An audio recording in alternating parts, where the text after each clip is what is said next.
Bonjour à tous et à toutes, chers adhérents de BHC. Plusieurs commentateurs expliquent la raison pour laquelle nous sortons à la Souka après Yom Kippour. C'est en fait au cas où on aurait été passible de galout, de sortir en diaspora parce qu'on a fait certains péchés, alors on sort en galout de notre plein gré et on sort de notre maison pour aller dans la Souka. Rabbeinu Yonatan Eibeshitz explique que c'est pas du tout a fortiori, c'est a priori qu'on sort. Pourquoi? C'est pas seulement au cas où on aurait été passible de galoute, mais c'est parce que nous voulons nous montrer à nous-mêmes qu'après qu'on a fait tchouva, qu'on s'est repenti, on a compris qu'est-ce qui est important dans ce monde-là, et on sort pour vivre dans une tente. Tous nos pères, nos patriarches ont vécu dans des tentes. Ils étaient très riches, ils auraient pu construire des palais. Mais ils vivaient dans des tentes. Pourquoi? Quelqu'un qui vit dans une tente, si sa tente brûle, bah c'est pas grave. C'est pas compliqué de refaire une autre tente.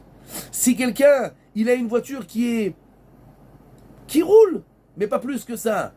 Si la voiture il fait un accident, chas v'shalom, et la voiture est partie totalos, c'est pas grave.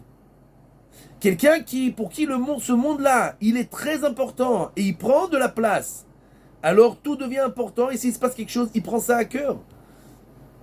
Nous sortons à la souka pour nous montrer à nous-mêmes que rien n'est important dans ce monde-là. Nous sommes dans un monde qui est éphémère. Toutes les choses de ce monde-là sont des bêtises qui ne servent strictement à rien. On les utilise à bon escient, mais c'est pas le but de ce monde-là. Et c'est pour ça que quand Bilham bénit le peuple juif, sur quoi il est béni? Matovu oalecha Yaakov. Je suis épaté par tes tentes. Pourquoi le peuple juif vit seulement dans des tentes? Pourquoi il sort toujours il vit dans quelque chose d'éphémère? Et c'est pour ça que le verset nous dit Basukot teshvu shivat yamim, vous serez dans les Sukkot 7 jours. Aezrar be'Israël yeshvu basukot. Le citoyen en Israël sera dans la souka. C'est une répétition. Tu viens nous dire qu'on sera 7 jours dans la souka. Dis le Yaharot Vache. Non. Tu seras 7 jours dans la souka. Ça, c'est la mitzvah pour le peuple juif en général. Aezrar be'Israël, le citoyen, c'est qui Ezrar? Celui qui veut être comme Avraham Avinu, qui s'appelait Eitana Ezrahi. Eitan, le citoyen. Alors celui qui veut être comme Avraham Avinu, Yeshvu basukot, il sera dans une souka, pas seulement 7 jours, toute sa vie.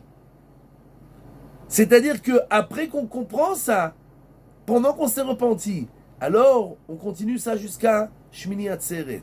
Shmini Atzeret Hoshana Rabbah, où c'est la fin du jugement. Et en fait, on montre à Akadosh Baruch Hu, ce monde-là n'est pas important pour nous. On ne sait pas a fortiori, c'est a priori. On veut te montrer ça, on veut se montrer ça à nous-mêmes. Celui qui est intelligent, il continue à vivre dans une tente toute sa vie. C'est-à-dire qu'il n'investit pas dans les bêtises de ce monde-là. Et alors, on aura peut-être la chance de se faire inscrire dans le livre de la vie pour l'année prochaine, Bezrat Hashem, mais ça retovot les Koulam.